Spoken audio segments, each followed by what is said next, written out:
ओम गणेशाय नमः। मेरे चैनल पर विस्तृत रूप से ग्रहों की गोचरीय स्थिति पर वीडियोस आते ही रहती हैं।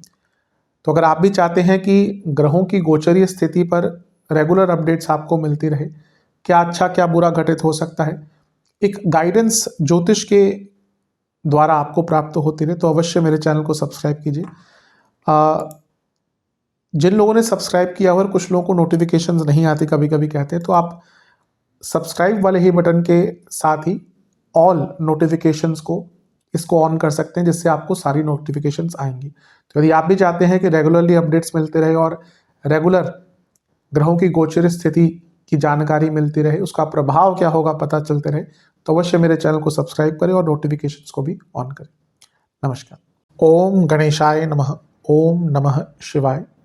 मैं निखिल ज्योतिषाचार्य आप सभी का मेरे चैनल पर पुनः स्वागत करता हूं। आशा करता हूं कि आप सभी स्वस्थ होंगे। महादेव की कृपा आप सभी पर सदैव बनी रहे। ये वीडियो कर्क यानी कि कैंसर के लिए बहुत विशेष है, क्योंकि वीडियो है 17 नवंबर से 23 नवंबर 2025 के साप्ताहिक राशिफल के बारे में। कैसा रहेगा आने वाला सप्ताह कर्क के लिए।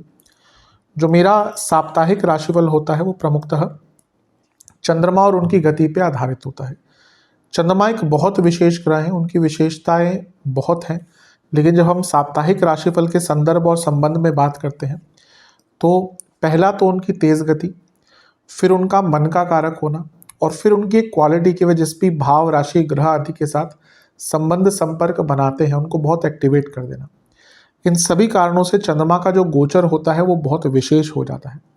चंद्रमा के गोचर के कारण हमारे मन मस्तिष्क विचार स्वभाव सोचने के तौर तरीके दृष्टिकोण हर चीज़ पर डायरेक्ट इम्पैक्ट पड़ता है। इसलिए साप्ताहिक राशिफल के माध्यम से इस गति को समझना बहुत अनिवार्य हो जाता है। इस अंधकारमयी जीवन में, अनिश्चिततापूर्ण जीवन में ज्योतिष एक मात्र विद्या है जो थोड़ा हमें गाइड कर सकती है। भले ये राशिफल एक सामान्य आधार पर दिए जाए, लेकिन एक जनरल गाइडेंस के लिए बहुत उपयोगी होते हैं।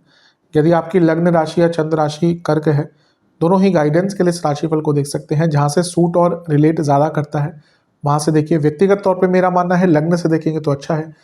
इनकेस नहीं पता है आपको अपनी लग्न राशि, तो आप अपनी चंद्र राशि से भी इसको देख सकते हैं। शुरू करते हैं इस अत्यंत महत्वपूर्ण राशिफल का।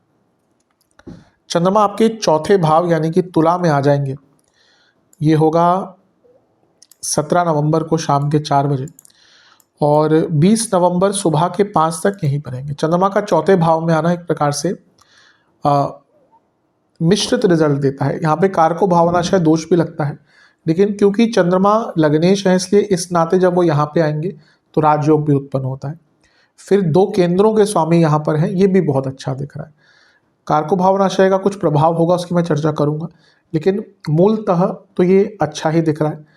पहला तो चौथे लग्न का स्वामी चौथे घर में, प्रॉपर्टी का योग, घर में किसी को लाभ हो सकता है, आपके घर में भी किसी को विशेष लाभ हो सकता है। यहाँ पे शुक्र भी हैं जो लाभेश भी हैं और चौथे घर के स्वामी भी हैं, यानी कि घर में या तो आपको कुछ प्रॉपर्टी का लाभ होगा अगर आप प्रॉपर्टी खरीदने के इच्छुक हैं, अच्छा टाइम है, या घर में संपन्नता आएगी, घर में किसी को प्रॉपर्टी का लाभ हो सकता है, घर में कोई वाहन ले सकता है, या घर में किसी के पास पैसा आएगा, घर में ऐश्वर्य, घर में लग्जरी, घर में वैभवता सब कुछ आती हुई दिख रही है। तो हफ्ते का शुरुआती भाग अच्छा है। चंद्रमा शुक्र की जोड़ी जो है वो बहुत सौम्य है, वो चीज़ों को जो खुशियाँ होती है ना उनका कारक होती है। चंद्रमा को मन का कारक कहा गया, चंद्रमा को माँ का कारक कहा गया, और पहली खुशी क्या होती है जीवन की, माँ ही होती है। तो इसलिए चंद्रमा अगर अच्छी स्थिति में है ना तो हर चीज़ थोड़ी सी खुशनुमा दिखती है। तो ये सब शुक्र का प्रभाव यहाँ पे, चंद्रमा का प्रभाव लग्नेश होने के नाते दिख रहा है कि ये चीज़ें अच्छी हैं आपके लिए। कारको भावनाशय पे मैं आता हूँ, लेकिन हफ्ते का शुरुआती भाग आपके लिए सकारात्मक दिख रहा है भौतिक रूप से, और क्योंकि शुक्र लाभेश है, चंद्रमा लग्नेश है, 10वें से सप्तम में बैठे हैं, तो कार्य क्षेत्र में थोड़ा रिकॉग्निशन भी मिल सकता है, कार्य क्षेत्र में थोड़ा धन की प्राप्ति भी आपकी हो सकती है। तो हफ्ते का शुरुआती भाग अच्छा है। घर में पॉजिटिविटी ओवरऑल आपको दिखेगी। हाँ, अब ध्यान क्या देना है कि चंद्रमा कारको भावनाशय दोष में है और राहु का प्रभाव है। थोड़ा सा ना स्ट्रेस रहेगा फालतू का, कुछ रीज़न नहीं होगा, लेकिन कभी कभी होता है हम फालतू में ही स्ट्रेस लेते हैं, वैसा ही टाइम होगा। नवांश कुंडली, जैसे मैंने अभी कहा कि बहुत स्ट्रेस रहेगा विदाउट एनी रीज़न। दशांश कुंडली, कार्य क्षेत्र में कुछ बड़ा काम मिल सकता है, प्रेशर ज़्यादा रहेगा। बिजनेस में मैं कहूँगा कि आप ना किसी एक चीज़ के पीछे इतना भाग रहे हैं कि आप बाकी चीज़ों को भूल रहे हैं। ये ऑब्सेशन को कम कीजिए। लव लाइफ, आप डिस्कशन से भाग रहे हैं और ये गलत है। वैवाहिक जीवन की जहाँ तक बात है, पुरानी चीज़ों पर बहुत बहस हो सकती है, थोड़ा शांत रहिएगा।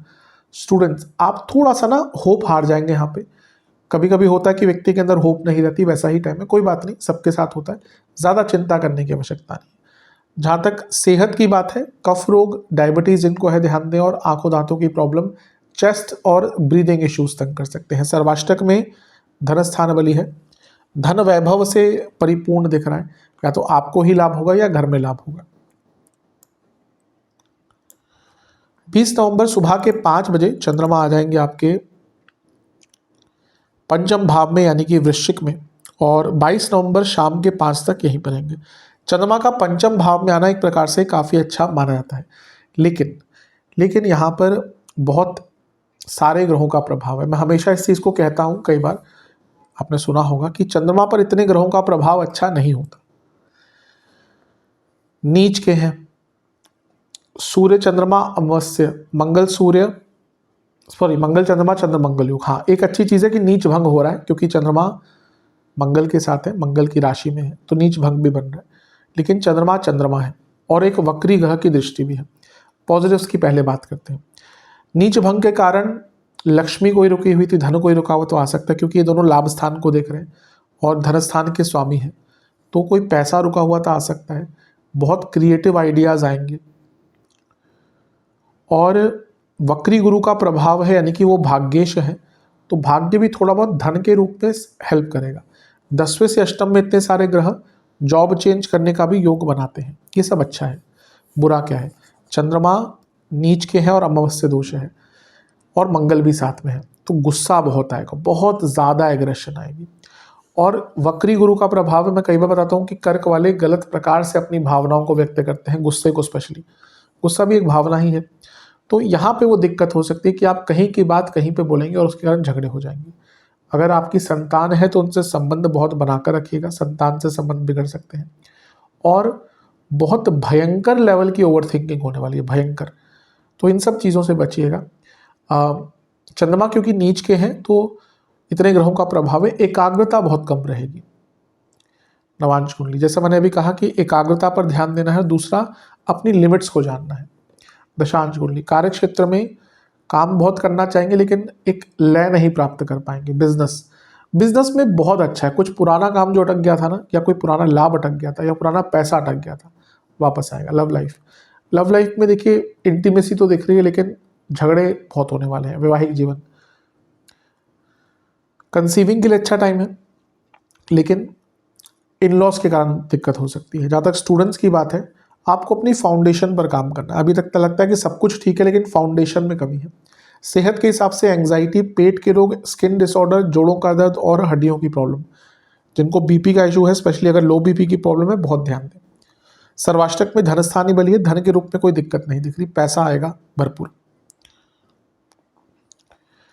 22 नवंबर शाम के 5 बजे चंद्रमा आ जाएंगे आपके छठे घर में, यानी कि धनु में, और सप्ताह के अंत तक यहीं पर रहेंगे। चंद्रमा का छठे भाव में आना मिश्रित माना जाता है, अच्छा बुरा दोनों ही प्रभाव देते हैं। अच्छी चीज़ है कि यहाँ पर केतु का प्रभाव है, तो कोई बहुत पुराना अटका एकेडमिक अथॉरिटेटिव कार्य या अथॉरिटी का कार्य, एडमिनिस्ट्रेटिव कार्य, सरकारी कार्य पूर्ण हो सकता है। शनि का प्रभाव भी है, तो ये भी बताता है कि कुछ क्योंकि शनि ये मार्गीय अवस्था की तरफ जा रहे हैं, कोई बहुत टाइम से आपका सरकारी कार्य रुका हुआ था, कोई पैसा फंस गया था, वो आ सकता है वापस।